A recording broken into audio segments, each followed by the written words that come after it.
What is up, guys? Thank you so much for being here.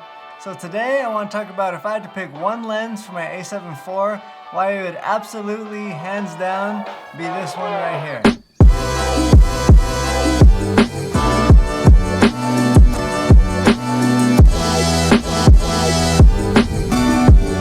First off, I'm going to go over some of the specs, and then I'll cover like the build quality and features of the lens.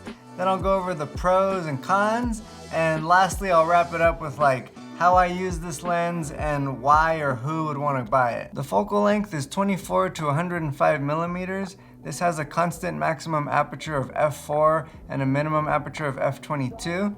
The minimum focus distance is 0.38 meters or 1.25 feet. Has a filter thread size of 77 millimeters, and it weighs 1.46 pounds or 663 grams. It also comes with a lens cap and a lens hood, which I'm just gonna go ahead and take off for now.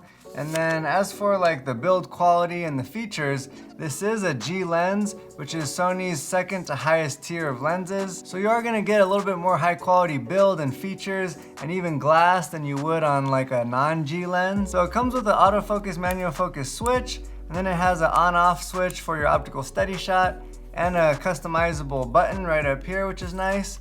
And then you just have your zoom ring and your focus ring. Both rings have a nice rubberized texture to them, and so I think that they're both like really easy to grip no matter what the conditions are, whether your hands are cold and you're wearing gloves or whatever. And then as for the zoom ring, it is a little bit snug, but it works great. And I like that it's kind of snug because you don't have to worry about this just like falling out on your own or on its own if you're out hiking around and you have it clipped to you or something. And as for the focus ring, it's really smooth. I mean, I can't complain at all about it. It's probably not like G Master quality, but it's certainly close because it's really nice. And probably the best thing about the build of this, other than the fact that it just looks really cool because I like this like matte black look that they gave to it, but is the fact that it actually is weather sealed. And lots of times only like the G Master lenses are weather sealed, but in this case Sony does say that this isn't just weather resistant or like water resistant, it actually says weather sealed. So that's super nice. You can be out in the snow or rain, you know, so long as your camera is also weather sealed, and you won't have any issues. Okay, moving on to the pros of the lens. Obviously, the one that we just talked about, the build quality and the features, that's definitely the first pro, but I'm not gonna go over that since we just did. Pro number 2 is the fact that it has optical steady shot, and even though we kind of mentioned that already, I just wanted to really talk about it because to me it's a really big deal. Even though like most of these full frame Sony lenses are gonna have really good stabilization, it still doesn't hurt. In fact, it helps quite a bit to have the stabilization in the lens as well. For one, obviously your videos are just gonna be that much smoother, and it just makes it a little bit easier and just like gets rid of those little hand jitters for you. But then in photography, it makes a big deal because I mean, with this guy, you can zoom all the way to 24, and when you're that tight, you tend to see like your little hand jitters even more, because no matter how hard you try, if you're taking handheld photography, you're gonna get a little bit of like movement in there. And not to mention, just like any handheld night photography in general, you're gonna need that optical steady shot to allow you to still get sharp photos while letting in more light with like a lower shutter speed. Pro number 3 is the glass quality, and it may not be like as sharp as some of the G Master lenses out there, but it's certainly dang close, at least probably to some of them. And I'm recording this on a G Master, and so I do have some experience with those, and obviously they're super nice, and they might be a little bit sharper, like corner to corner, but this guy is really high quality, and I don't think if you're using this that you're ever gonna be like complaining or thinking like, man, that's a little too soft, or it's just not as high quality, or there's too much distortion or whatever. So to me, I don't think that the quality of the glass is ever gonna be an issue, whether you're doing photos or video. Pro number 4, some people might not think is a pro, but the fact that it's an f4 constant aperture, to me that's a huge pro, because I mean, for one, there's some that are like have this long of a focal length, and they end up being like a variable aperture or something like that. And so what that means is you have it at f4 thinking you're letting in a certain amount of light, and then you don't quite like your composition, so you zoom in a little and all of a sudden you're at like f5.6 or something like that, and you might be a little underexposed. But regardless, it's just nice to know that through the entire focal length of 24 all the way to 105, whatever aperture I put it at, it's gonna stay at that aperture. And you might be thinking f4 isn't really like that great because there's plenty of like f2.8 lenses out there. But I mean, if you got an f2.8 lens in this focal length, it ends up being way, way bigger than this. I mean, this thing is like 4.5 inches long, and then I think it goes out to like 6.5 inches or something like that when it's all the way zoomed. But this thing is pretty small for what it is. And I mean, we already talked about the build quality, but to me, that's like a huge part of the pros is the fact that it is so small with everything that you're getting in here. I mean, in my opinion, you're getting more than most G Master lenses, and I don't understand how this can be the price that it is. Anyways, I'm getting a little bit ahead of myself, but the f4 is definitely a pro, and it's still plenty good, especially if you're using it on a nice full frame Sony camera, which you probably are if that's why you're buying this, for your full frame camera.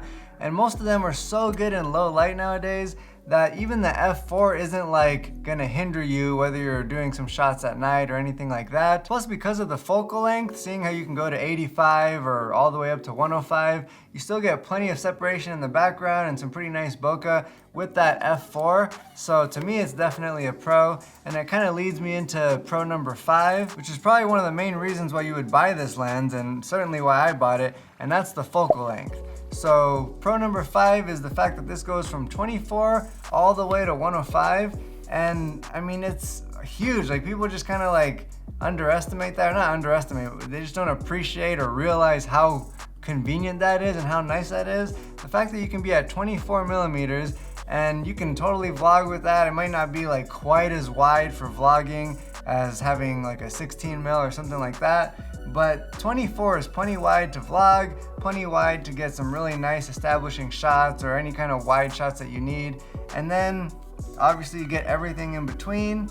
And then at 105, you can do some super nice portraits. Like I said, that f4 at 105 is still gonna blur out the background and give you real crispy like portraits and just headshots or just anything like that. Or even for making videos, you get your wide shots, then you get like your mid-range shots, but then most mid-range zooms are gonna be like a 24 to 70 or something like that. And to me, going from 70 to 105 is a big difference. You get like a lot more unique, creative of a look that you wouldn't be able to get because you just get so much more compression going from 70 to 105. So to me, if I had to put like one thing about this lens to probably be like the top pro, it's probably that focal length in this small package.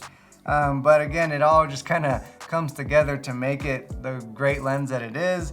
The optical steady shot, the focal length, the aperture, the weather sealing, and just the build quality and all the features. And then the last pro is the price of this guy, because even though it's certainly not cheap, I mean, the full MSRP on this I believe is $1,400, which, I mean, you can go ahead and pay that, and I think it's still a great value, or you can try and find it used somewhere. I think I got this used for around $1,100, which, I mean, to me it's a steal. But anyways, so even $1,400 is just a crazy good deal for everything that you're getting, everything that we just talked about. I mean, even like a G Master 24 to 70, it's gonna cost significantly more. You're gonna pay over $2,000 for it. It's not gonna have optical steady shot. It's gonna be heavier, it's gonna be bigger. And yeah, it's gonna have, you know, maybe a little bit of an advantage when it comes to sharpness and some other things.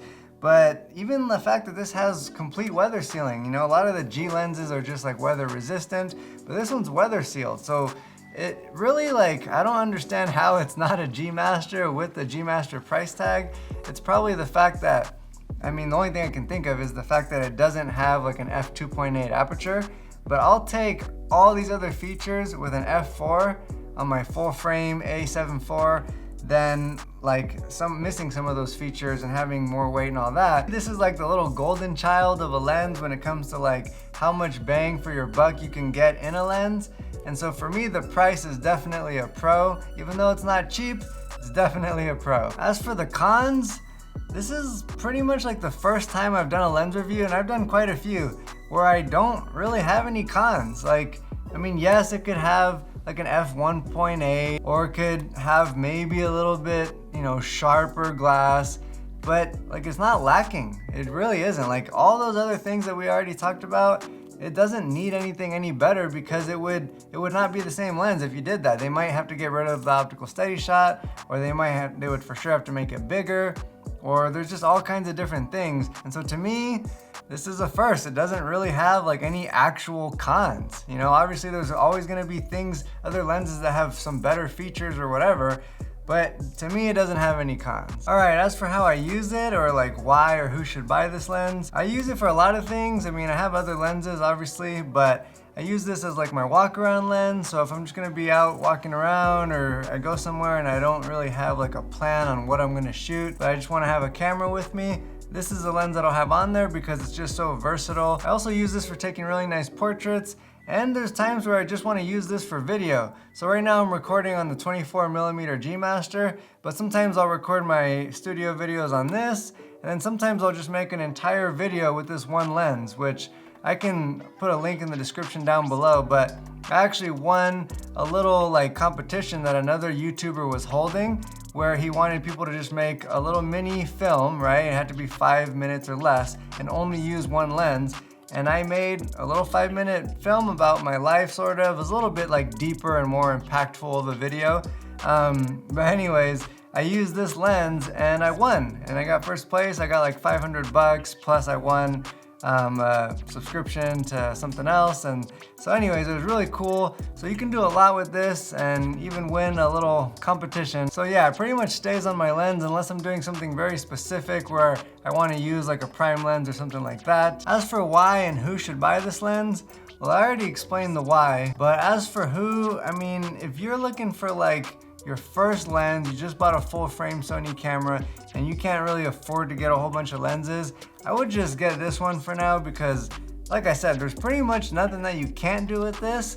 Now obviously there's like, you know, some reasons for wanting like a prime lens here and there or whatever, but this is definitely like if you just need one lens just to get you going for quite a while, then this is the lens for that. Or if you have a bunch of lenses, but they're all like prime lenses or telephoto or wide or whatever, it's a great lens if you're just trying to fill that void of like missing a mid-range zoom to just walk around with, or if you just need one lens to do everything for you, that'll cover that too. And with all that being said, I just want to thank you guys so much again for watching and watching till the end. And if you got anything out of this video or you just enjoyed it, definitely hit the like button. And if you like this kind of content, like anything that has to do with lens reviews or camera gear, I've done backpack reviews, drone stuff, all kinds of stuff like that. So if you enjoy that, definitely subscribe. Also, if you're interested in buying this lens, I'll put links in the description down below. That way you can just click on that and it's kind of there as a convenience to you. It'll take you straight to where you can buy it. And I'll get a small percentage through Amazon at no cost to you, so I would appreciate that as well. I'll also link like all my other gear that I use. But with that being said, I just want to thank you guys so much again for watching, and I'll catch you in the next video.